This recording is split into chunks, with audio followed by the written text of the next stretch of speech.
कैवल्यं दिव्यदृक्साक्षी आदिकर्तारं कृपानिधे प्रणतक्लेशनाशाय अनन्ताय नमो नमः।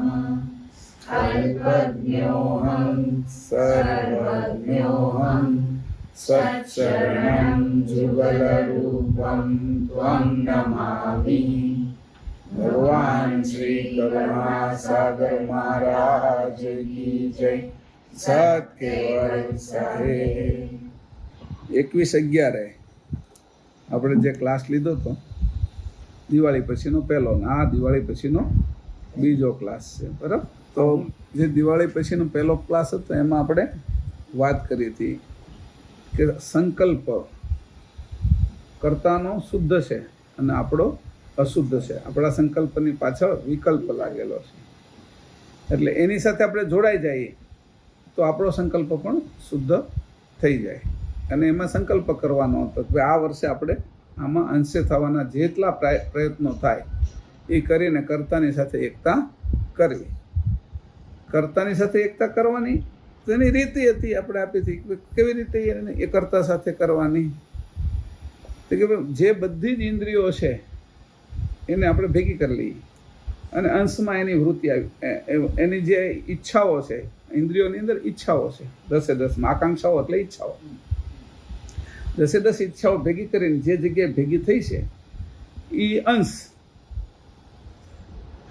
છે એ એના સ્વરૂપે જ્યારે થાય ત્યારે પછી એ વૃત્તિ થઈ જાય એની.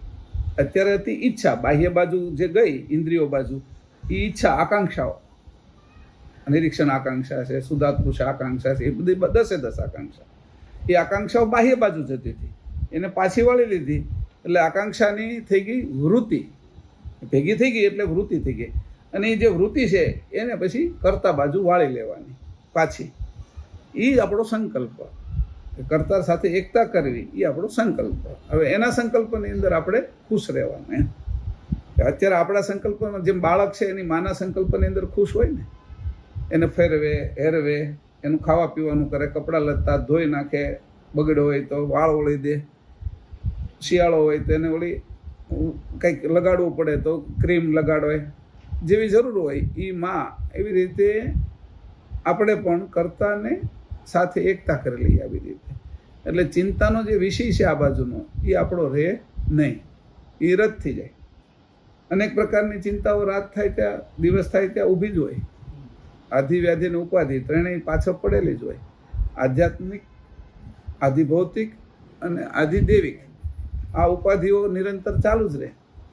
આમ બેઠા છે એવું લાગે બહુ શાંતિથી બેઠો છે, પણ અંદર શું હાલે છે ક્યાં આપને ખબર છે? કોઈની અંદર કયા પ્રકારના વિચારો અત્યારે હાલી રહ્યા છે. થોડી વાર ત્યાં પરસેવો વળી જતો હોય, એને એસીમાં બેઠા હોય તોય તે કયા પ્રકારના વિચાર કરતો હોય છે? તો કે આવી રીતે આધિ વ્યાધિ ને ઉપાધિ અંતસ્કરણને સ્પર્શેલી હોય છે અને અંતસ્કરણ એની અંદર રમવાણ હોય છે. એટલે અંતસ્કરણ રોકી રાખે છે આપણે. અંતસ્કરણની બહાર કોણ લઈ જાય આપણને?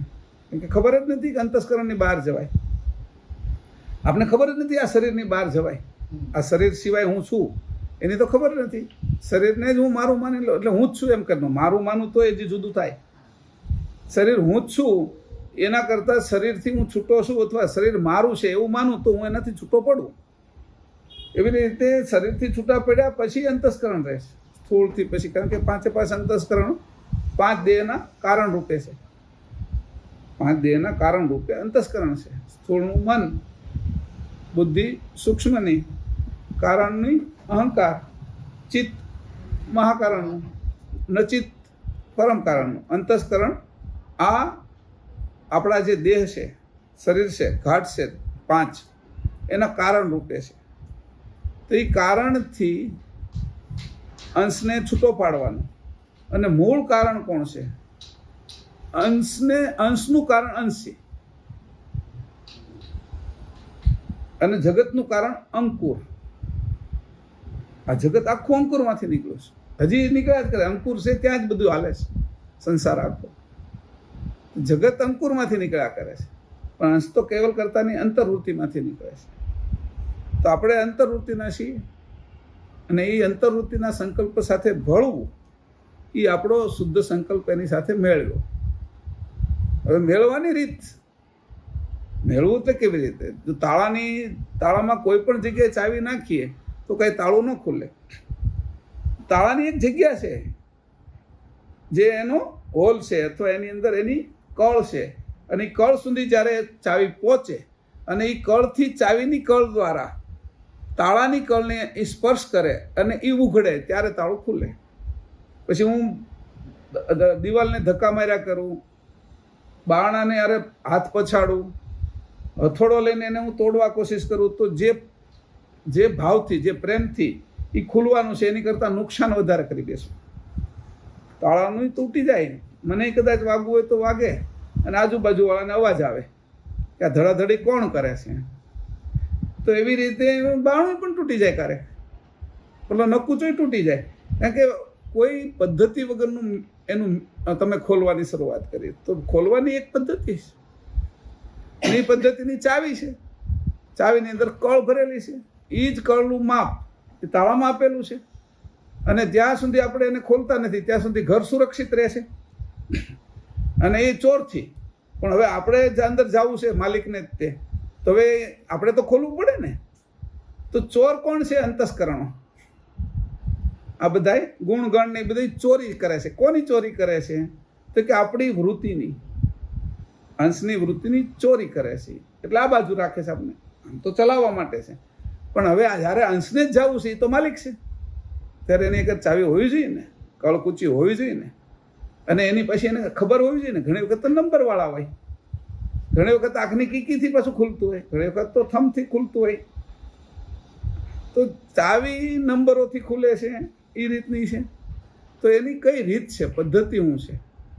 તો અંશને જવા માટેનું સ્થાન, એટલે અંશને શુદ્ધ સંકલ્પ થાય અને અંશ ત્યાં પહોંચે એના માટેની એની ક્રિયા શું છે, એની સમજ શું છે, એનો મુદ્દો.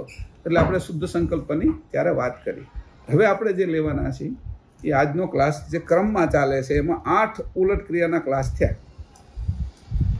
એમાં આપણે તત્વોની લઈ લીધી અને ઉચ્ચારણ આકાંક્ષા સુધી ગયા. કર્મેન્દ્રિયની પહેલી આકાંક્ષા ઉચ્ચારણ આકાંક્ષા. હવે અત્યારે લઈશું આપણે બીજી આકાંક્ષા, કર્મેન્દ્રિયની બીજી આકાંક્ષા ગ્રહણ આકાંક્ષા. વાયુ તત્વની છે, ગ્રહણ આકાંક્ષા છે, અને 326માં પેજ ઉપર એનું આપ્યું છે પંચમના 326માં. પહેલાં લલિતભાઈ વાંચી લેશે બધાને થોડું જોરથી, એટલે ધ્યાનમાં આવી જાય. પછી આપણે એનું જે કાંઈ વિવરણ કરીએ. હવે ગ્રહણ આકાંક્ષા તે પદાર્થ વિષયના કર્મની પોતાના હાથ વડે આપવા લેવાની પ્રવૃત્તિ બહુ પ્રકારે થાય છે. તે જ હાથનો ઉપચાર તે સંત સેવન તથા પરમ ગુરુનું યજન કરવું તથા દાન, ધર્મ, પુણ્ય તેમજ નીતિ આદિ કર્મમાં વર્તવું અને અહિંસાદિક આચરણ નિયમે રાખવું. એથી કરી પછી સર્વ તત્વભાગની પ્રવૃત્તિ અંશના સજાણ ઘરને વિશે આવી જશે. આ ઠેકાણે પદાર્થોને અંશ જે છે તે શું આપે?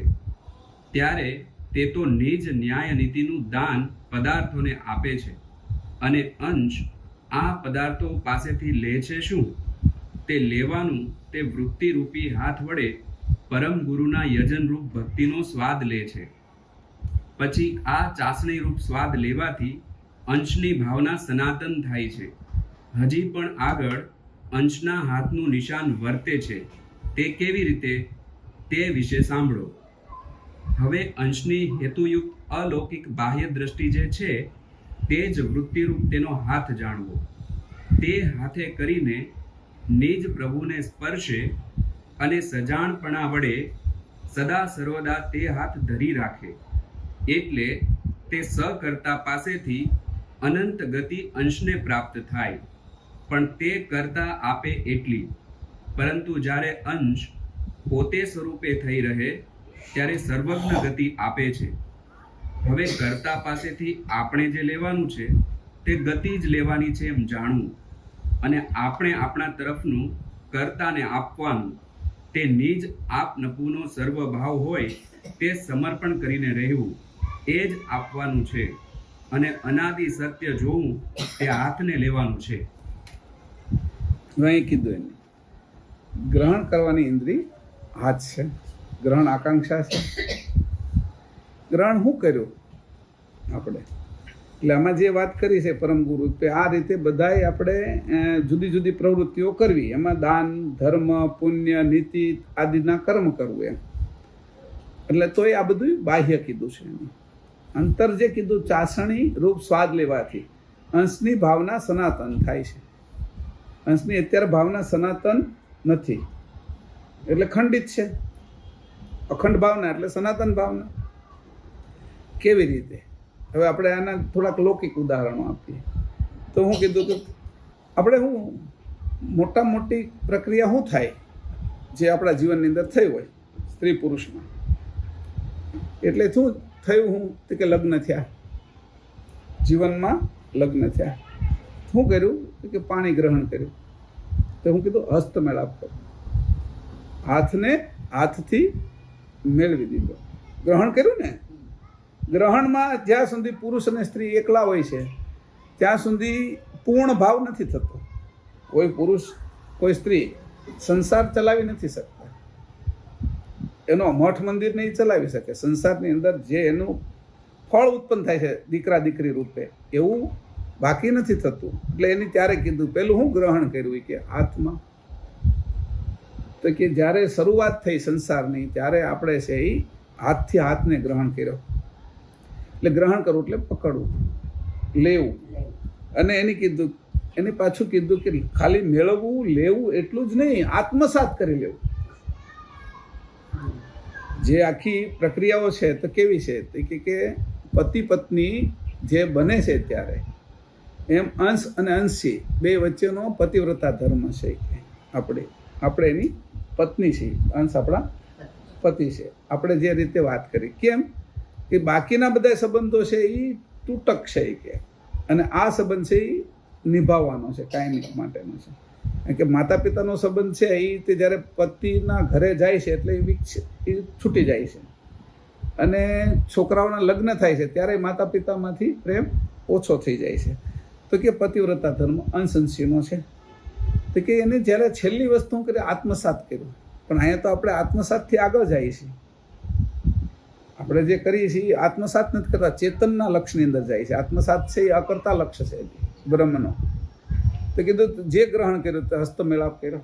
હસ્તમેળાપ એટલે શું થયું? હાથને હાથ મેળવી દીધા નહીં, કે હવે આ જે કંઈ આપશે આપને એ ગ્રહણ કરવાનું છે, એને મારા ઉદરની અંદર પકાવવાનું છે. એટલે જળ, પાણી એટલે જળ. કે જળ એટલે શું? તો કે જીવતું જળ. જીવતું જળ જેની અંદરથી આ જીવન નીકળે છે નિરંતર, એવું જળ એને મેં ધારણ કર્યું. ધારણ કરવાની, ગ્રહણ કરવાની રીત. આકાશે તે વાદળા રૂપે પાણીને ગ્રહણ કરે છે. પૃથ્વી સૂર્યપ્રકાશને, વનસ્પતિ સૂર્યપ્રકાશને ગ્રહણ કરે છે. એવી રીતે વનસ્પતિ છે એ પાછી નીચેથી પોતાનો ખોરાક એ ગ્રહણ કરે છે. એ બધું ભેગું કરે છે પોતાની આગળ. તો ગ્રહણના તો બહુ લક્ષણો છે. આપણે જોઈએ છીએ તો દ્રષ્ટિથી આપણે સારા દ્રશ્ય ગ્રહણ કરીએ છીએ. કાનથી તે સારી વસ્તુ આપણે સાંભળવાની ઈચ્છા કરીને ગ્રહણ કરીએ છીએ. તો જીભથી પણ સારા સ્વાદ લેવાની એ ગ્રહણ જ છે. આ બધી ભલે મુખ્ય ઇન્દ્રિય હાથ છે ગ્રહણ ઇન્દ્રિય, પણ આ બધી ઇન્દ્રિયો ગ્રહણ તો એની વાહે છે જ. તે કોઈ કંઈક લેવું તો છે જ બધાને. આંખને તે કંઈ ખરાબ જોવું નથી, સારું જોવું છે. નાકને તે સારી સુગંધ હમણાં ચંદનની એની આવશે, પણ કોઈ પ્લાસ્ટિક બાળતું હશે ને કોઈ બીજી વાસ આવતી હશે તો એ નથી ગમતી. તો આવી રીતે કીધું કે ગ્રહણ કરવું એટલે વિશ્વ સ્તરની અંદર વ્યષ્ટિ, સમષ્ટિ ને પરમેષ્ટિ એની અંદર બધું ગ્રહણ થઈ રહ્યું છે. આ બ્રહ્માંડની અંદર અનેક ઈંડાઓ રોજ ગ્રહણ થાય છે, એ ધારણ કરે છે. આ જે બ્રહ્મ છે એ એના ગર્ભની અંદર, એટલે હિરણ્ય ગર્ભ છે બ્રહ્મ, એના ગર્ભની અંદર અનેક ઈંડાઓને રોજ ધારણ કરે છે, એ ગ્રહણ કરે છે. આ પૃથ્વી તે વરસાદને ગ્રહણ કરે છે. હા, એટલે જે કીધું કે મારી યોની એટલે બ્રહ્મ મારી યોની છે, અને એની અંદર હું પકાવો છું કે આ બધી યોનીની અંદર તો 84 લાખ યોનીની અંદર તો એ એના જીવો પકવે છે. ગાય ગાયને પકવે છે, હાથી હાથીને પકવે છે, મનુષ્ય મનુષ્યને પકવે છે, વનસ્પતિ એની રીતે એને પકવે છે. તો કે આ જે મહદ યોની છે એ મહદ યોની છે, એ યોની છે એની અંદર શું પાકે છે? તો કે એની અંદર એ રીતે જેમ મરઘાની અંદર, ચકલાની અંદર, કબૂતરની અંદર એના ઈંડા પાકે છે, એમ બ્રહ્માંડની અંદર એના ઈંડા પાકે છે. એને તો બ્રહ્મ ઈંડ કીધું છે. એ ગ્રહણ કરે છે ને, અને ગ્રહણ કરવાથી જ આ બધું શરૂ થયું છે. કંઈકનું કંઈક ગ્રહણ કર્યું એનાથી શરૂ થયું. એટલે એને કીધું આને કીધું જીવતું જળ. મેં જે ગ્રહણ કર્યું છે હાથથી નથી પકડ્યું, એ મેં મારા ઉદરની અંદર ધારણ કર્યું છે, અને એનાથી આ જગત ચાલે છે. તો કે બ્રહ્મયોનિની અંદર એના ઉદરની અંદર જે અંશોને એની ધારણ કર્યા પહેલા, બ્રહ્મના પ્રકાશની અંદર જે પ્રણવ હતો, જે અંકુરી દેહને એની ધારણ કર્યા, એના કારણે અંતર્વૃત્તિનું બાહ્ય વૃત્તિની અંદર આવવું થયું. અને આ જગતની રચના ચૈતન્ય દિશાથી શરૂ થઈ, ચૈતન્ય સ્થિતિથી શરૂ થઈ.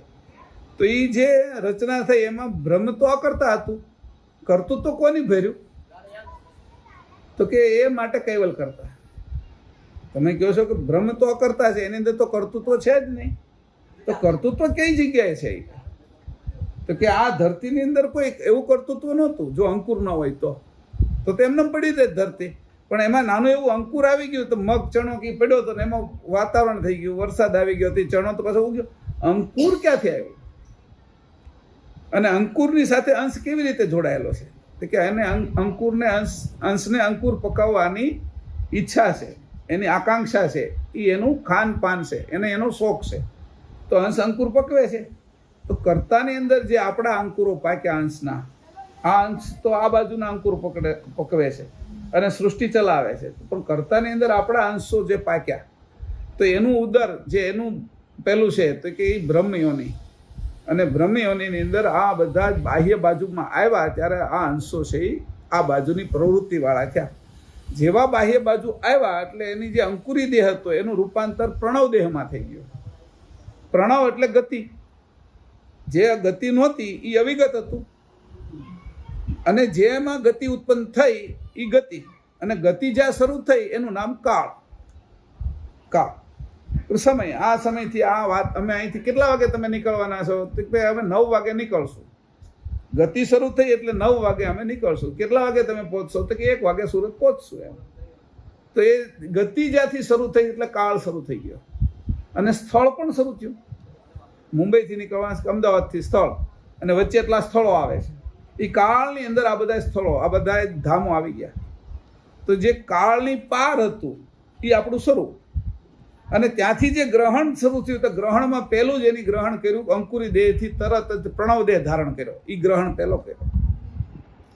પ્રણવ દેહથી પછી ગત આકાશમાં ગતિમાં આવ્યા એટલે પછીનો જે દેહ ધારણ કર્યો એ પરમકરણ દેહ ધારણ કર્યો. ધારણ કરવું, પકડવું, લેવું, આપણે આ જન્મ લીધો એ એક ગ્રહણ જ કર્યો ને.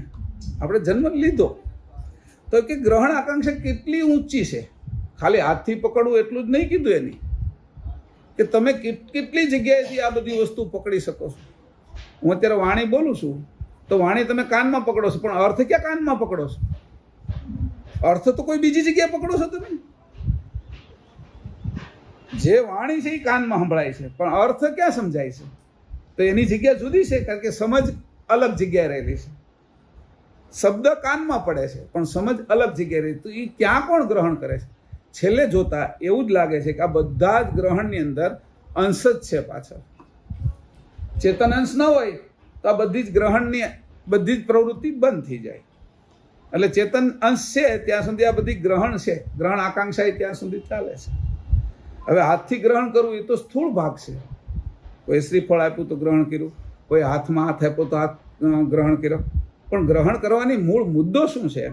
કોઈ કીધું હોય કે આ તો બધું સ્થૂળ વાત છે. કે કોઈ હાલો હવે તમે કંસાર લઈ લો, આપણે પછી કંસાર હોતી પીરસે છે, સાસુ ને કઈ જેઠાણી જે કાંઈ હોય, તો એને ગ્રહણ કર્યું હાથથી, મુખમાં ગ્રહણ કરવાની મૂળ મુદ્દો શું છે એમ કીધું.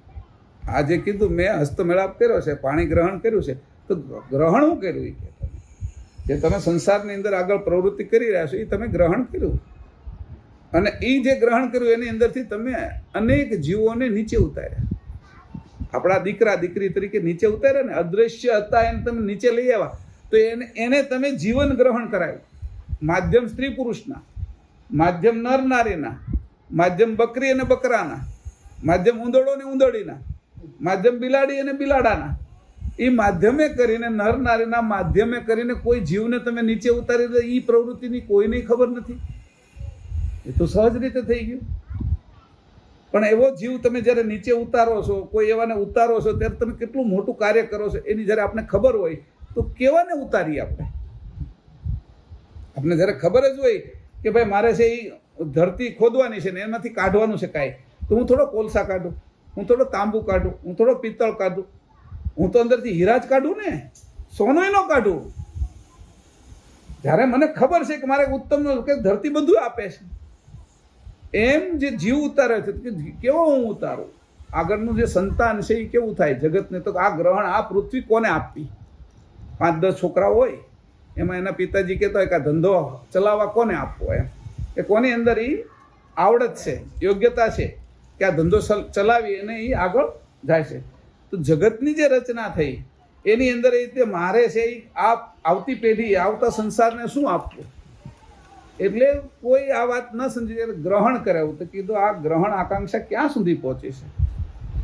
જગતની અંદર જે જીવ ઉતારી છે એ તમે એને ઉતાર્યો છે, ગ્રહણ કર્યો છે. તમે તમારા ઘાટની અંદર ઉતાર્યો, એને ગ્રહણ કર્યો, શ્વાસ દ્વારા ગ્રહણ કર્યો, અંકુર દ્વારા ગ્રહણ કર્યો અને પ્રણવથી તમે ઉતાર્યો છે જીવને. અને તમને આપને એમ જ ઉતાર્યા છે કોઈ. એ જ પ્રક્રિયાની અંદર આપણે ઉતર્યા છીએ અને આગળની પેઢી એ જ પ્રક્રિયામાં ઉતરશે. પણ કોઈને ખબર નથી કરવું કેમ, એમ બધા જ અદબદ કરે જાય છે, કોઈને જતમતની ખબર નથી. એટલે જગત છે એ ધીરે ધીરે ધીરે ધીરે કરતા જડતા બાજુ આવી ગયું. આપણી ગતિ ચેતન હતી અને સ્થૂળ ઘાટે થઈ ગયા છે અત્યારે. હવે કોઈને કહીએ એટલે હું ઘાટને જ હું કહું છું, ઘાટથી અલગ હું મને જાણતો જ નથી. અને એવી રીતે જ્યારે ઘાટથી અલગ હું જાણતો નથી તો હું કેવી રીતે કરતાને હારે પહોંચી શકું? ઘાટ તો ધરતીનો છે, એ તો ધરતીમાં હમાશે, પણ મારી તો સમજણ છે ને જુદી ઘાટથી. એ સમજણથી તે કીધું આ ગ્રહણ આકાંક્ષા, આ ઇન્દ્રિયો, બધી જ ઇન્દ્રિયોની ક્ષમતા એમાં મુખ્ય હાથમાં છે. તો બધી જ ઇન્દ્રિયોની ક્ષમતા અને આ બધું જે ધારણ કરી રહ્યું છે એ જોઈ લો. પૃથ્વી કોઈ ધારણ કરી છે તો કે શેષનાગે ધારણ કરી છે. શેષનાગ એટલે એવી પ્રક્રિયા કે જેના દ્વારા પૃથ્વી આકાશની અંદર રહી શકે અને પોતાની યોગ્ય જગ્યા પર ફરી શકે અને એના પરિઘની અંદર પણ ફરી શકે. અને આના કારણે જે પ્રક્રિયા થઈ, રાત દિવસ, પ્રહર, મહિનાઓ, પક્ષો, ઋતુઓ, વર્ષ, સંવત્સર, યુગ, મહાયુગ, કલ્પ, આ બધા જે કાળના વિભાગો છે એની અંદર આપણે નાનું મોટું જીવી જઈએ છીએ, પણ જીવનને સમજતા નથી. તે કીધું કે આ ગ્રહણ આકાંક્ષા છે એની જે મેં મારું શરીર ગ્રહણ કરાવ્યું છે, પહેલું તો મને ગ્રહણ આકાંક્ષાએ જ કરાવ્યું છે. મેં શરીર જે ધારણ કર્યું છે એ મારી એ આકાંક્ષા એટલી છુપાયેલી હતી, એ આકાંક્ષાએ મેં શરીર ધારણ કર્યું છે. અને બ્રહ્માંડ બ્રહ્મ છે એ ઈંડાને ધારણ કરે છે, એ જ આકાંક્ષાએ, જે આકાંક્ષાએ માતાએ મારો ગર્ભ ધારણ કર્યો હતો, એ જ આકાંક્ષાએ છે એ કેવલમાંથી બ્રહ્મની અંદર કેવલનો ગર્ભ ધારણ થયો. અને આ ગર્ભ એટલે હિરણ્ય ગર્ભ બ્રહ્મ છે. બ્રહ્મનું નામ એવું આપ્યું છે કે હિરણ્ય ગર્ભ છે. આપણો ગર્ભ છે એ હિરણ્ય નથી, પણ એનો હિરણ્ય ગર્ભ છે, પ્રકાશિત ગર્ભ. અને કદાચ આપણો પણ ગર્ભ એવો જ હતો, આપણે પણ એવો જ ગર્ભ ધારણ કર્યો હતો જ્યારે બ્રહ્મરંધની અંદર હતા. ત્યારે બ્રહ્મરંધની અંદર જ્યારે અંકુર તરીકે હતા ત્યારે હિરણ્ય હતા, અને એની અંદરથી જ્યારે ખંડિત થયા છે ત્યારે છે એ આ બાજુની ગતિ કરી છે, જે બાહ્ય ગતિ થઈ ગઈ છે. એટલે છે એ આપણા કરતા સુધી આપણે નથી પહોંચી શકતા. ખાલી વૃત્તિના ફરકે મેં 2-3 વાર ઉદાહરણ આપ્યું હતું કે આ ગાડી મારી છે, એ હમણાં જ લલિતભાઈને વેચી નાખી, સહી સિક્કા થઈ ગયા, એને મને પૈસા આપી દીધા. હવે એને લીટો પાડ્યા તો મને ક્યાં ટેન્શન છે? હું છૂટો થઈ ગયો ને. હવે લલિતભાઈને એવું થયું કે મારી ગાડીને કોઈ લીટો પાડી દીધો ત્યાં, પણ હમણાં જે કલાક પહેલા તો મને એમ હતું કે મારી ગાડીને લીટો પાડી દીધો, કોઈ ભટકાડી, એમ કોઈ આવીને કીધું તો હું એનાથી છૂટો કેમ થઈ ગયો? વૃત્તિથી ને, પૈસા આપ્યા, સહી કરી દીધી, હવે મારે કાંઈ રહ્યું નહીં, તો છૂટા એવી રીતે થઈ શકાય ને આપણાથી. આ જે ઘાટ છે, આ અંતસ્કરણ છે, એનાથી છૂટા થઈ શકાય ને. કે આ બધી જ ગ્રહણ આકાંક્ષાથી જે રીતે હું ગ્રહાયો છું, ગ્રહિત થઈ ગયો છું, ગ્રહણ લાગ્યું છે મને, આ બધી ગ્રહણ આકાંક્ષાનું કારણ છે. આ મને ગ્રહણ લાગ્યું છે, ગ્રસિત થઈ ગયો છું. અને એ રીતે હું ભેળવાઈ ગયો છું. તો મને જે પ્રકાશ આવતો હતો સૂર્યનો એના બદલે હવે ચંદ્ર આડો આવી ગયો છે, તો ગ્રહણ લાગ્યું છે મને. આ જે ગ્રહણ થયું છે એ કેનું થયું છે? તો કે આ બાજુ જે ગતિ પકડાઈ ગઈ, એ માયા અને કાળની અંદર હું જે આવ્યો અને એ જે મને ગ્રહણ લાગ્યું છે, એમાં મને હવે મારું સ્વરૂપ દેખાતું નથી. ગ્રસિત થઈ ગયો છું ઇન્દ્રિયો દ્વારા, અંતસ્કરણ દ્વારા, ગુણગણ દ્વારા, આદ્યશક્તિ નિરંજનના તત્વ દ્વારા. આ તત્વએ મને ગ્રસી લીધો છે. અને તત્વ જેમ કોઈ દારૂ પીવે અને એના નશાની અંદર એને પોતાનું ભાન ન રહે, એમાં તત્વના નશાથી હું છૂટો નથી પડી શકતો, એટલે હું ગ્રસિત થઈ ગયો છું. અને આ મેં ગ્રહણ કરેલું છે પાછું. હવે જે રીતે મેં ગ્રહણ કર્યું એ મને મુક્તાય આવડવું જોઈએ ને. હું કેવી રીતે છોડી શકું એમ? તો મૂકવા એટલે પછી મૂકવા માટે હોશિયાર લોકો આમાં આપને મળે, એનું નામ ગુરુ. અને પરમ ગુરુ સિવાય બીજા કોણ મોટા ગુરુ હોય કે આ છોડાવી શકે? મેં કીધું એક પ્રસંગ ઘણી વખત કહેતો હતો કે આ છોડાવવું કેમ, એની સમજ તો હોવી જોઈએ ને. એટલે એક ચોર હતો ને એની પત્ની પછી એનાથી વધારે ચોર. એ બે એમ કીધું આપણે ચોર છે બે જણા, તો આપણે બે લગ્ન કરી લઈએ તો આપણા સંતાન છે ને મહાચોર થાય કે. એટલે એ બે કીધું કે આપણે તો આપણા સંતાન તો એની લાઈનના તો એને મહાન મોટા કરવા હોય ને. કોઈ એન્જિનિયર હોય તો એની લાઈનમાં મોટા કરવા હોય છોકરાઓને. કોઈ શિક્ષક હોય તો એને એમ થાય કે મારા છોકરાઓ છે પ્રોફેસર બને એમ.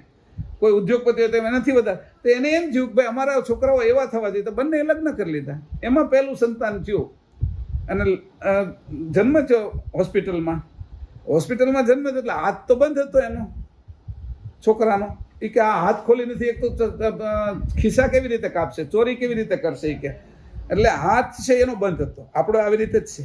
એટલે હાથ બંધ હતો, એવી મુઠ્ઠી વાળેલી હતી કે હવે બે વેલા ચિંતામાં પડી ગયા. એ કે આ આપણું કામ નહીં કરીએ કે આપણે જે મોટો ચોર બનાવો તો એ ચોર નહીં થઈએ કે. એટલે એનાથી મોટા ચોરની એની સલાહ લીધી કે આનું શું કરવું એમ. ચોરમાં એ મોટા હોય ને, એના પરમ ગુરુ એની સલાહ લીધી કે આ આવી રીતે થયું છે. એટલે પછી એને બોલો જે હતો ને એ વિચારશીલ હતો. એને વિચાર કર્યો કે ભાઈ આનો જન્મ કોની કરાવ્યો છે કે. તો કે આ નર્સે કરાવ્યો છે કે. તો નર્સને પૂછ્યું, એ કે તારું કઈ ખોવાય છે કે. તો કે હા મારી એક વીટી કે ખોવાઈ ગઈ છે કે હોનાની. સમજાણું?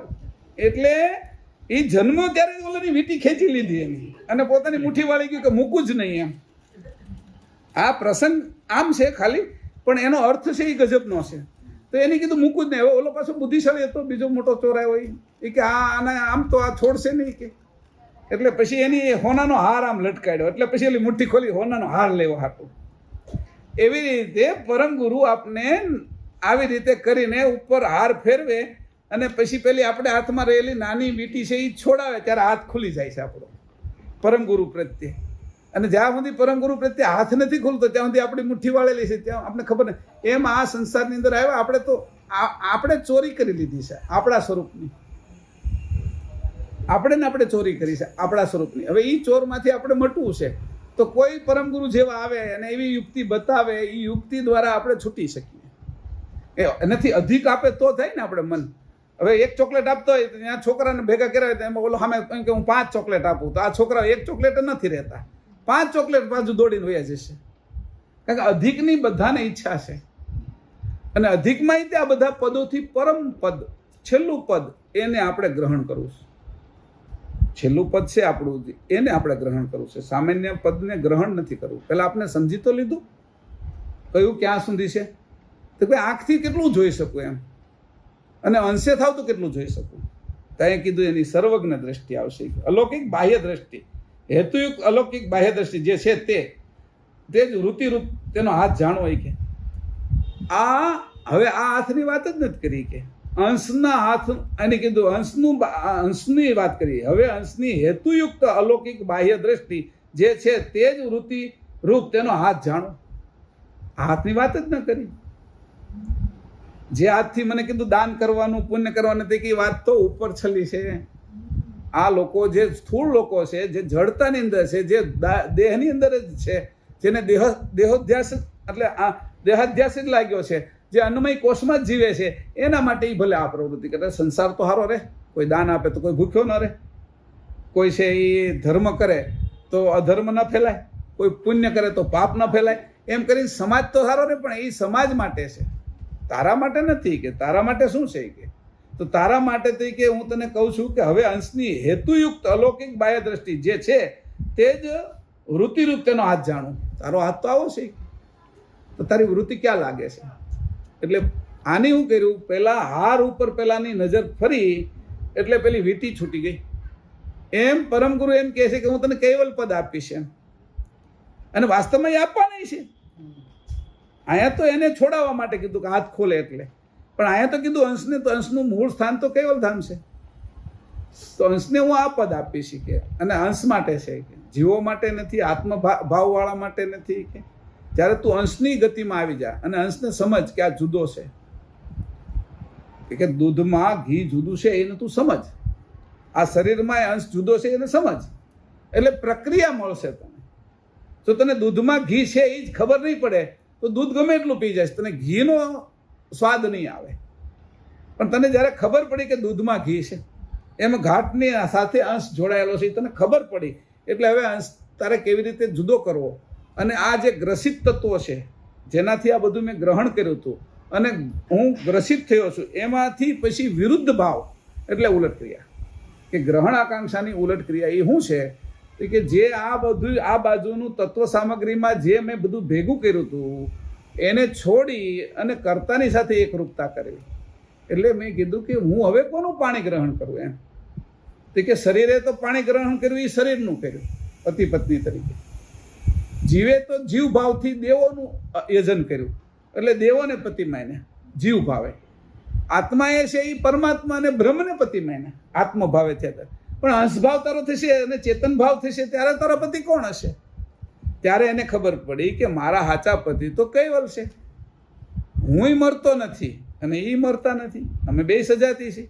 પછી આત્મા ભાવ એટલે પ્રણવનો ભાવ, પરમાત્મા ભાવ એ બ્રહ્મ ભળે તે તો અકર્તા છે, અને આ આપણા કરતા આપણા માલિક આપણા પતિ તો સકર્તા છે, કારણ કે રોમ રોમ ચેતન છે.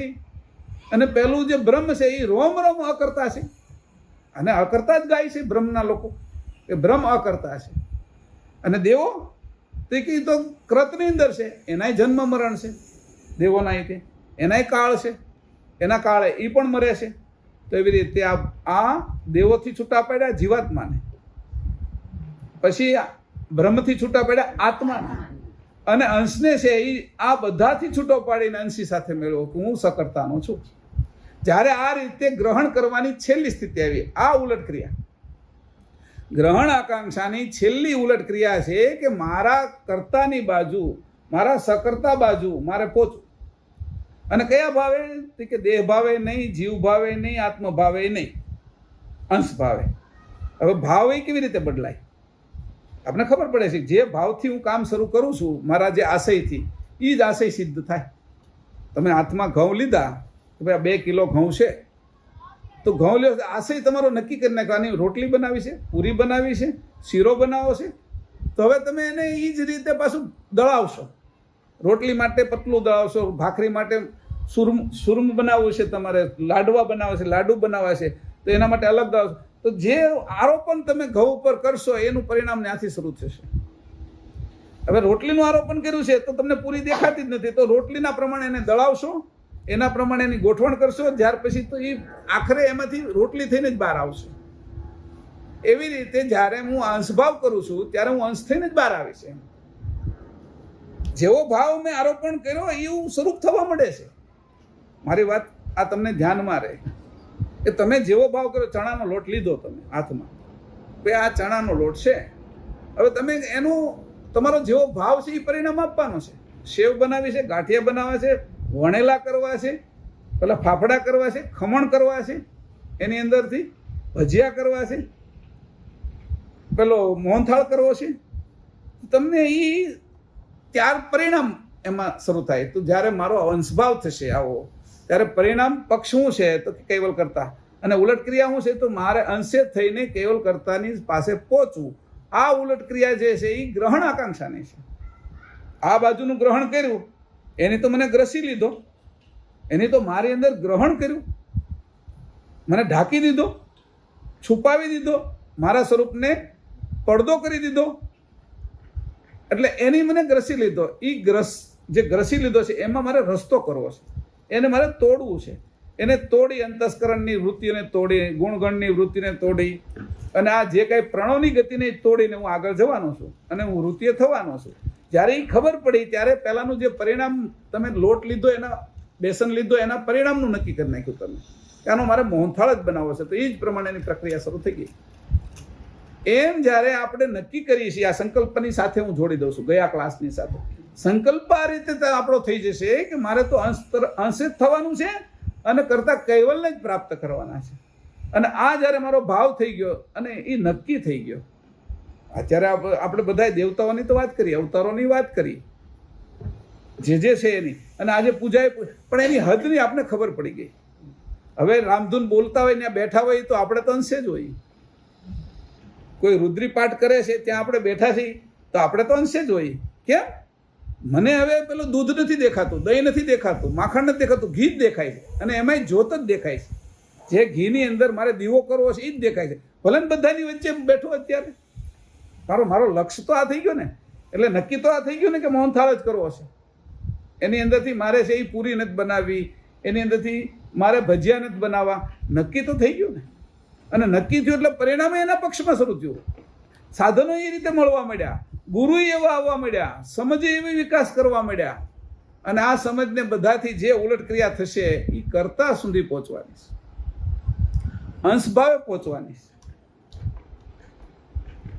આ રીતે લક્ષ્ય જ્યારે પાકો થશે ત્યારે કર્મેન્દ્રિયની જે બીજી આકાંક્ષા છે, ગ્રહણ આકાંક્ષા છે, એ ગ્રહણ આકાંક્ષાને ખાલી હાથમાં ન સમજતા, અહીંયા જે રીતે કીધું છે કે અંશના હેતુયુક્ત અલૌકિક બાહ્ય દ્રષ્ટિ, એ રીતે સમજશું હવે ગ્રહણ આકાંક્ષાને. ગ્રહણ આકાંક્ષા હાથમાં છે તો સ્થૂળ વાત કરી આપણે બધી. અને આ મેં કીધું એમ આખું જગત ગ્રહણથી જ થયું છે. કાંઈકનું કંઈક ભેગું કર્યું ને આપણે, લઈ આવ્યા ને માર્કેટમાંથી, લઈ આવ્યા ડોલ, લઈ આવ્યા તો બાથરૂમમાં મૂકી, કંઈક બીજી માટલું લઈ આવ્યા તો પાણી અરે મૂક્યું, તાવડી લઈ આવ્યા તો રસોડામાં મૂકી, ચીપીઓ લઈ આવ્યા, જે કાંઈ લાવ્યા એ ગ્રહણ આકાંક્ષા બધી સ્થૂળ છે. જોવું એ સ્થૂળ આકાંક્ષા, સાંભળવું એ સ્થૂળ આકાંક્ષા છે, સ્વાદ લેવો એ સ્થૂળ. પણ મારી આકાંક્ષા, ગ્રહણ આકાંક્ષા કેટલી સૂક્ષ્મ છે અંશની, કે હવે મને દૂધ દેખાતું નથી, દહીં દેખાતું નથી, માખણ દેખાતું નથી, ઘી પણ નથી દેખાતું. હવે મને જ્યોત દેખાય છે, એની અંદરથી પ્રકાશ દેખાય છે. જ્યારે હું ગાયને જોઉં છું ત્યાં પ્રકાશ દેખાય છે મને. ગાયની અંદર રહેલા દૂધમાં હતી, મને હવે પ્રકાશ દેખાવા મળ્યો છે. ત્યારે આવી રીતે અંશભાવ જ્યારે આપણી અંદર થઈ જશે તે બધે જ અંશો દેખાવા મળશે. આ અંશ દ્રષ્ટિ થઈ જશે. અને આ દ્રષ્ટિ છે ત્યારે આ શરીરને મને છોડતાય વાર નહીં લાગે, અને આ શરીરમાં રહું તો એનાથી જુદો રહેતાય મને વાર નહીં લાગે. જેમ પાણીની અંદર કમળ રહે છે અને એને પાણી અડી નથી શકતું, એવા તત્વો આપણી અંદર ગંઠાઈ જશે. એવા હોર્મોન્સ, એવા રસો આપણી અંદર તૈયાર થઈ જશે. અને આ રસના કારણે આપણે અરસ થઈ જઈશું. આ જે રસ આપણી અંદર બનશે તો આ બધાનો જે સ્પર્શ કર્યો છે એ સ્પર્શથી અરસ થઈ જઈશું, અલગ થઈ જઈશું અને જુદું થઈ જઈશું. જ્યારે આવી રીતે જુદા થઈશું ત્યારે કેવલ કરતા બાજુ આસાનીથી આપણે વયા જઈશું. તો ગ્રહણ આકાંક્ષાને ઉલટ ક્રિયા થોડી સમજવામાં અઘરી લાગશે તમને, કારણ કે સીધી વસ્તુ તમને કહી દઉં કે આ રીતે પકડ્યું છે, આ રીતે પકડ્યું છે, તો એ બધું દેખાય એવું છે. પણ જ્યારે હું આ તમને કહું છું ત્યારે તમને નથી દેખાતું. ગાયની અંદર એ તમને જ્યોત દેખાય. ગાયની અંદર એ દીવાની જ્યોત જ્યારે તમે જોઈ શકો છો ત્યારે નક્કી થયું કે મારી અંદર મને હું સ્વરૂપ દેખાય છે. નાક, કાન, હાથ એ બધું તો દેખાય છે, પ્રાણી દેખાય છે, શ્વાસોશ્વાસી દેખાય છે. આપણા હૃદય અંદર ત્યાં ડૉક્ટરો હૃદય હોતી ખોલી શકે છે, કિડની ખોલે છે, આંતરડાએ ખોલે છે, અંદરના પડદાઓ ખોલે છે, કીકીની અંદર એ રીતે રહેલી આપણું જે મોતિયો છે એ હોતી કાઢે છે, દાંતને હોતી ખોલીને કાઢે છે, એ અંદરનું બધું જોઈ શકે છે. તો એના કરતાં પણ હું મને જોઈ શકીશ. આ જ્યારે ઉલટ ક્રિયા થશે ત્યારે હું નથી દેખાતો એને જોઈ શકીશ. એટલે અંશ દેખાતો નથી પણ સમજણ રૂપી આંખથી જ જોઈશ. આ આંખથી નહીં દેખાય, ચર્મચક્ષુ છે. ચર્મ દ્રષ્ટિ, દિવ્ય દ્રષ્ટિ, જ્ઞાન દ્રષ્ટિ અને ચેતન દ્રષ્ટિ. તો આજે આપણી ચેતન દ્રષ્ટિ છે એનાથી જોવાનું શરૂ કર્યું. એટલે હવે આખું જુદું દેખાશે. હવે હું જમીનને જોઈશ તો મારા મનમાં એવું છે કે હીરા ક્યાંથી મળશે. હવે વનસ્પતિને જોઈશ તો કઈ ઔષધિની અંદર શ્રેષ્ઠતા છે એ મને દેખાશે. હું આકાશને જોઈશ તો મને એવું લાગશે કે વિશેષ કિરણ ક્યાંથી આવી રહ્યું છે, એ કિરણને હું ગ્રહણ કરીશ. હું હવામાંથી શ્વાસ લઈશ તો ઉત્તમ પ્રકારનો શ્વાસ કેમ આવે, કે ઈડામાં જવા દેવો, પિંગળામાં જવા દેવો, કયું તત્વ ચલાવવું, કેટલું ચલાવવું, એની મને હવે ખબર પડશે. કારણ કે આ દરેક વસ્તુ હું ગ્રહણ તો શ્વાસે કરું છું ને, અને શ્વાસમાં તત્વોય કરું છું ને. ખાઉં છું ને જે ખોરાક ગ્રહણ કરું છું એનો રસ, રક્ત, માંસ, મેદ, હાડકા, મજ્જા અને શુક્ર સુધી બનાવું છું ને. આ બધું ગ્રહણ જ કર્યું ને મેં તત્વને. તો આ બધું જે ગ્રહણ કર્યું છે એમાં મારા સિવાયનું બધું મેં ગ્રહણ કર્યું. હવે એ બધાય હવે મારે ગ્રહણ કરવાનું છે. મને પ્રાપ્ત કરવાનું. ગ્રહણ આકાંક્ષા એટલી મારી મજબૂત કરી કે હું મને પ્રાપ્ત થઈ જાઉં, અને જે હું પ્રાપ્ત થાઉં મને તો મારા કરતા મને પ્રાપ્ત થાય, અને એમાં પરમ ગુરુ મને મળે. આ કરી કોણ દેશે મને? એવી વ્રેહ થશે, મને કોણ કરી દેશે, કોણ મને લઈ જશે મારા કરતા સુધી? એવી જ્યારે વ્રેહ થાય ત્યારે પરમ ગુરુ આવી જશે. અને પરમ ગુરુ કઈ દેખાય એવા જ હોય એવી જરૂર નથી. એ તો અદૃશ્ય સ્વરૂપે હોય, જાણ રૂપે આવે. કોઈ બોલે છે એની અંદર આવે, કોઈ ટીવીની અંદર આવે, કોઈ પક્ષીઓ દેખાતા હોય એની અંદર આપને દેખાય, કોઈ સપનાની અંદર દેખાય આપને. પરમ ગુરુ આપને બધી રીતે માર્ગદર્શન આપે. પરમ ગુરુ છે એ ચેતન સ્વરૂપ છે, અને ચેતન સ્વરૂપ છે પાછું સર્વજ્ઞ છે. આપણે ચેતન સ્વરૂપ છીએ પણ આપણે અલ્પજ્ઞ છીએ. તમારા કોઈને આવેલા સપનામાં મારે આવવું હોય તો હું ન આવી શકું. પરમ ગુરુ માટે એ સ્વપ્ન બંધનરૂપ નથી. એ જેના સપનામાં જવું હોય એના સપનામાં જઈ શકે છે. એનું નામ પરમ ગુરુ છે. એ જ્યાં ઈચ્છે ત્યાં કોઈના પણ સપનાની અંદર એ જઈ શકે છે. એનું નામ પરમ ગુરુ છે. એ આપણે સપનું આવ્યું પણ એને આવવું હોય તો આપણા સપનામાં આવી શકે છે. કે એને એ સપનાના પણ બંધન નથી.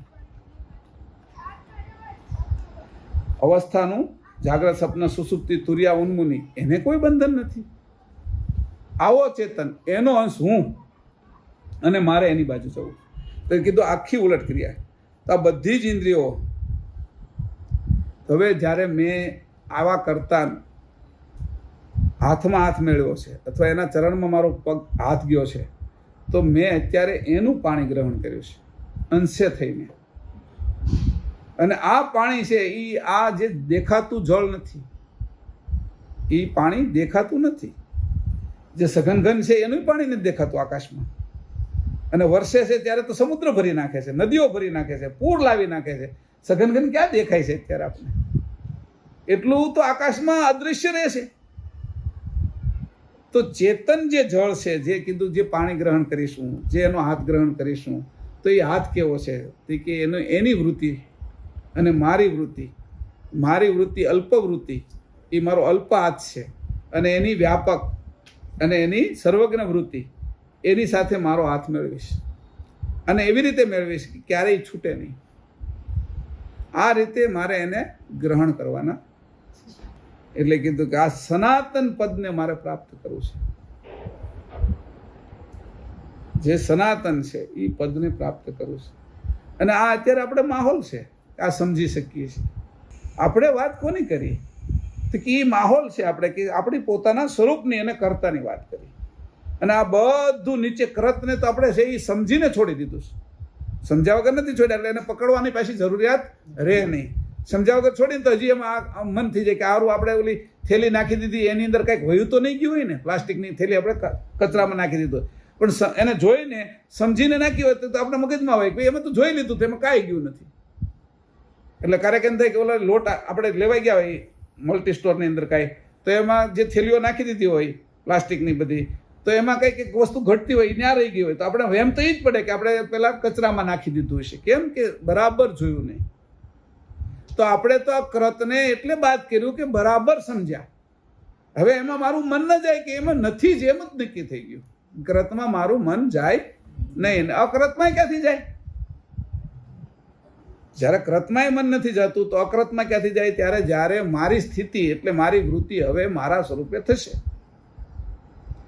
તો આવી રીતે જ્યારે હું આને સમજીશ અને આ જ રીતે હું જ્યારે ચાલીશ, ત્યારે છે એ આ ગ્રહણ આકાંક્ષાની ઉલટ ક્રિયા મારી થશે અને ટોટલ વિષયો બાદ થઈ જશે. ગ્રહણ આકાંક્ષાના જે વિષયો છે બધા, એ વિષયોની અંદર જે ઇન્દ્રિયો જાય છે, ઇન્દ્રિયની પાછળ અંતસ્કરણ જાય છે, એની પાછળ ગુણગણ જાય છે, અને એની પાછળ મારી વૃત્તિ જાય છે. એ વૃત્તિઓ બધી પાછી વાળી લઈશું, એમાં જવા દઈશ નહીં. અને આ જ ઉલટ ક્રિયા છે એ મારા સ્વરૂપ સુધી પહોંચશે. અને પરમ ગુરુ આગળ માગીને લીધી છે આપણે. અને આ સત્સંગ કરીએ છીએ. સામાન્ય સત્સંગ એટલા માટે નથી કર્યો કે આ સમજવા માટેની કોઈની હદ નથી. આ સમજી કેવી રીતે? કારણ કે જેના મન, જેના અંતસ્કરણ સ્થૂળની અંદર રાજતા હોય, સ્થૂળ દેવતાઓમાં, સ્થૂળ મૂર્તિમાં, સ્થૂળ મંદિરની અંદર, સ્થૂળ કર્મની અંદર, એ આ વાતને કેમ સમજી શકશે? જેને હજી અત્યાર સુધી એવું જ મગજમાં છે કે ભાઈ સ્વિચ પાડી એટલે જ લેમ્પ થાય, એના મગજની અંદર કેમ કે લેમ્પને એમ બોલીને કરે કે તું થઈ જા, એમ તાળી પાડે થઈ જા તો થઈ જાય, ઈશારો કરે છે મનની અંદર. એ કેવી રીતે સમજી શકે? કારણ કે એની સ્થૂળ દ્રષ્ટિ છે આખી. એ તો એમ કીધું ભાઈ પંખો કરવાનો છે તો અહીંયા તરત આ પંખો બંધ કરવા માટે અહીંયા ત્યાં આગળ તો જવાની જરૂર નથી. તો જ્યારે આ સ્થિતિ આવી જશે કે સ્વયં પોતાના સ્વરૂપની અંદર આવશે અને સ્વયં ચિંતામણી, ચિંતન કરો એ તો થાય, પણ કર્તાના ચરણમાં જવાથી સ્વયં ચિંતામણી થવાય છે, એની આપણે ખબર પડે તો ત્યાં જઈએ ને. કોઈ કીધું કે આ જગ્યાએ હીરા મળે છે તો જાય ને. કોઈ આપણે ખબર છે, માહિતી છે કે આ જગ્યાએ હીરા મળે છે, આવી ઔષધિ અહીંયા રાખેલી છે, આ જગ્યાએ આવું મધ મળે છે, તો ત્યાં પહોંચીને આપણે. એમ આપણે કોઈ સરનામું આપે કે આપણા સ્વરૂપનું ને કર્તાનું, તો ત્યાં પહોંચશું ને આપણે. એટલે એ સરનામું આપવા પરમ ગુરુ આવ્યા, અને એ સરનામું આપને મળે છે પાછું. મેં કીધું ને 70 લાખ લોકો, 80 લાખ લોકો સુરતમાં છે અને આપણે 12-15 લોકો બેઠા છીએ, તો એ એડ્રેસ આપને મળે છે. ઉપનિષદો ચાલે છે, એની સાથે પાછા દર્શન શાસ્ત્રો એ બધા ભણે છે લોકો, અને એની અંદર એ હોશિયાર થયા છે. પણ સ્વરૂપની વાત ક્યાં કરે છે કોઈ? એ તો એમ જ સમજે છે કે આ જીવાત્મા છે એ જ સ્વરૂપ છે, આ આત્મા છે એ જ સ્વરૂપ છે. એને એનો વિવેક નથી. એ માખણને જોઈએ ત્યાં જ સમજે છે કે આ ઘી કહેવાય. એ તો સમજે જ નહીં એને કે આમાં કીટું છે. કીટું બાદ થયા પછી જ એમાં ઘી થાય છે. એમ આ જે કીટું રહેલું છે એ બ્રહ્મરૂપી કીટું, એને બાદ ન કરી ત્યાં સુધી અંશે કેમ થાય? બ્રહ્મરૂપી કીટું રહેલું છે. કારણ કે ઈંડા બનવાની શરૂઆત ત્યાં થઈ છે. એ ભલે મોટું ઈંડું બન્યું, અને આ મરઘીમાં કે કુકડામાં કે એની અંદર ભલે નાનું ઈંડું બને, મૂળે તો જીવ જ બને છે ને. એક જીવને જ નીચે ઉતાર્યો છે ને એની, તો આવડો મોટો જીવ. આપણે કોઈના શરીર ઉપર છે, આ પૃથ્વી એ શરીર છે, એના બેક્ટેરિયા છે, આપણી અંદર કેટલા બેક્ટેરિયા રહે છે. તો આવી પૃથ્વીઓ કેટલી જેમાં રહે છે એ બ્રહ્માંડ. આ તો આ સૂર્ય ચંદ્ર તો એના બેક્ટેરિયા છે, આ આકાશ ગંગાઓ તો એની બેક્ટેરિયા છે. તો એના આ બધાથી પર વસ્તુ છે, એ બધાને વીંધી અને ગતિ જેમાંથી ઉત્પન્ન થઈ અવિગતમાંથી, અને ગત આકાશ ઉત્પન્ન થયું, એને વીંધી 5 તત્વોને છોડી અને આપણે આગળ જઈ રહ્યા છીએ. તો આ વૃત્તિ કે ભાઈ છેલ્લે શું આવ્યું? તો કે કીટું. અને આ કીટું છે એ ત્યાંથી ભરાણું. કીટા કોણ છે? કીટું તો કે જે તું શ્વાસોશ્વાસ લેશ ને એ કીટાનો છે. બ્રહ્મમાંથી શ્વાસ બન્યો છે, અને શ્વાસોશ્વાસ એ કીટું છે. એમાં ત્રણેય કીટું કેવી રીતે છે કે? તો જ્યારે તું ઈડાની અંદર લેશો, ચંદ્રનાડીની અંદર, ત્યારે એ મળ થાય છે. સૂર્યનાડીમાં લેશો ત્યારે વિક્ષેપ થાય છે, અને સુષુમ્નાની અંદર શ્વાસ લેશે તો આવરણ થાય છે. આ રીતે કીટું છે. કીટું કઈ રીતે છે? કોણ કે? કે મળ, વિક્ષેપ ને આવરણ. એ તું જે શ્વાસોશ્વાસની પ્રક્રિયા કરે છો, એ તને જો ભાન ન રહે તો ચંદ્રનાડી કોઈ પણ વસ્તુને જમાવી દે. ઠંડુ કરે એટલે જમાવી દે, એટલે મળ કરે, એટલે એ ઉપર જવા ન દે ગતિ. સૂર્યનાડી શું કરે? અગ્નિ વાળી છે, એટલે એ વિક્ષેપ જ કર્યા કરે. થોડી વાર પણ દીવો છે એ સ્થિર ન હોય, એટલે વિક્ષેપ કર્યા કરે, એટલે આપણો વિચાર સ્થિર ન રહેવા દે. એટલે એ સૂર્યનાડી કરે, પિંગળા. અને જ્યારે બંને ભેગી થઈને સુષુમ્ના, તો એ પડ કરે, એટલે આવરણ ઊભું કરે. પોતાના સ્વરૂપમાં જવા માટેનું એક આવરણ બનાવી નાખે. તો મળ, વિક્ષેપ ને આવરણ એ તો પ્રણવમાં ભરેલા. તારો પ્રણવ ક્યાં શુદ્ધ થયો? આ પ્રણવ જ્યારે શુદ્ધ થશે ત્યારે તું અંશની પ્રવૃત્તિમાં જઈશ, અંશની ગતિમાં જઈશ, ત્યારે ચૈતન્યતા આવશે. તો બ્રહ્મની અંદર કીટું કેમ ભરેલું? બ્રહ્મના અંશ અહીંયા શ્વાસોશ્વાસની જે આત્મા પરમાત્મા છે, પ્રણવ છે, એ બ્રહ્મના અંશ છે. ઓહંગ અને સોંગ, ઓહમ અને સોહમ, એની અંદર આવેલી 3 નાડીઓ, ઈડા, પિંગળા અને સુષુમ્ના, એની અંદર આવેલા તત્વો, એમ કરીને આ મળ, વિક્ષેપ ને આવરણ ક્યાં લાગેલા છે એ કોઈને ખબર નથી. બાદ કરવા જાય છે બધા કે મળ, વિક્ષેપ ને આવરણ બાદ કરવા જોઈએ. એ બાદ થાય ત્યારે આપણું સ્વરૂપ, પણ ખબર જ નથી કે કઈ રીતે બને છે. એ તો પ્રણવમાં છે. તો આ પ્રણવની ગતિને જ્યારે જાણીશું, અને એ જાણ્યા પછી એને સમજીએ, અને એ કીટાને બાદ કરશું. હવે એને કઈ રીતે બાદ કરવાનું એને કીધું? તો ભાઈ લોઢું હોય એને અગ્નિમાં નાખો એટલે એ હોતી ગળીને રસ થઈ જાય. અને જે આ દીવો છે એને તમે પેલું પહેરાવી દો, અને શું કહેવાય, કાચની આપણે દીવા ઉપર આપણે શું કરીએ ને, ચીમની કરી દો એટલે એને પછી હવા નહીં લાગે, એટલે એ સ્થિર થઈ જશે. બરાબર? તો એના ઉપાય કર્યા ને. અને જે મસ ઉપર વળે છે તો એનું શું કરશો, તો કે એને અણીવાળી સુરતા કરી નાખશું, એટલે એ મસ છે એને છેદી નાખશે. જેમ વાદળાની અંદરથી સૂર્યનો પ્રકાશ આવે શરૂઆતમાં, અને વધારે વિશેષ તડકાનો બપોરનો સમય થઈ જાય એટલે વાદળાને ખુલ્લે કરી નાખે, એના પ્રકાશની ગતિના કારણે વાદળાઓ વિખેરાઈ જાય. એવી રીતે જે આવરણ છે એ વાદળા રૂપે છે. એમાં આપણો સૂર્ય પોતાના સ્વરૂપનો બતાતો નથી, પણ એવું અણીવાળું એક કિરણ અંદર જો ઘૂસી જાય તો ધીરે ધીરે ધીરે ભાલ તિલક રૂપે આમાંથી આ આવરણને પણ છેદી નાખશે. એટલે કીધું છેલ્લી વસ્તુ છે કે કીટા રૂપે બ્રહ્મ છે, અને બ્રહ્મનો અંશ અહીંયા આત્મા પરમાત્મા, અને આત્માનો અંશ આ બાજુ ઓહંગ અને સોહંગ, ઓહંગ સોહંગનો ઓહમ અને સોહમ, ઓહમ સોહમનો પ્રણવ, પ્રણવનો શ્વાસ, શ્વાસના 3 પ્રકાર, અને હવા. એટલે આ રીતે કરીને જે આવરણ મને લાગ્યું છે અથવા જે કીટું મને લાગ્યું છે એને મારે બાદ કરવાનું છે. એ બાદ જ્યારે કરી શકીશ આને સમજીને, તો આ વાત છે આ તત્વજ્ઞાનથી લઈ સત્વજ્ઞાન, બ્રહ્મજ્ઞાન અને કૈવલ જ્ઞાન, આ ચારેય જ્ઞાન છે એને આપણે અહીંયા સમજશું ગ્રહણ આકાંક્ષાના હિસાબે. એટલે ગ્રહણ આકાંક્ષાની છેલ્લી વાત કરી કે મારે કોઈ પણ હિસાબે અંશે થઈ અને કર્તાનું પાણી ગ્રહણ કરવાનું છે, કર્તાની સાથે મારે એક થવાનું છે, અને એ અંશે થઈને ઘાટે નહીં, ઘાટ લાંબો રહેવાનો નથી કોઈ નહીં. એ બ્રહ્મા વિષ્ણુ શંકરનો હશે તોય નથી રહેવાનો, અને આત્મા પરમાત્માની ગતિ તે બ્રહ્મની અંદર ભળી જવાની છે. બ્રહ્મથી પાર જઈ નથી. જેમ મીઠું છે એ પાણીમાં નાખો અને એ પાણી અંદર ઓગળી જાય છે, એમ ઓગળી જવાના અંશ જ એક એવો છે કે એ કર્તાનો સજાતી છે, અને એને હોશિયારી એવી આવડી જશે કે કર્તાની અંદર ભળશે નહીં, અને એ અલગ રહેશે અને કર્તાનો આનંદ લેશે. સચ્ચિદા આનંદ કરતા પણ ઉપરનો એ રસ્તામાં આવી જશે કે આ સ્વરૂપનો આનંદ છે, અને આ સ્વરૂપનો આનંદ છે એ ગ્રહણ આકાંક્ષાથી હવે મારે એને ગ્રહણ કરવાના છે. એ આકાંક્ષા અહીંયા ઉલટ ક્રિયા તરીકે પૂરી કરીએ છીએ. કરુણા સાગર મહારાજ કી જય, કરુણા સાગર ભગવાન કી જય, સત કેવલ સાહેબ.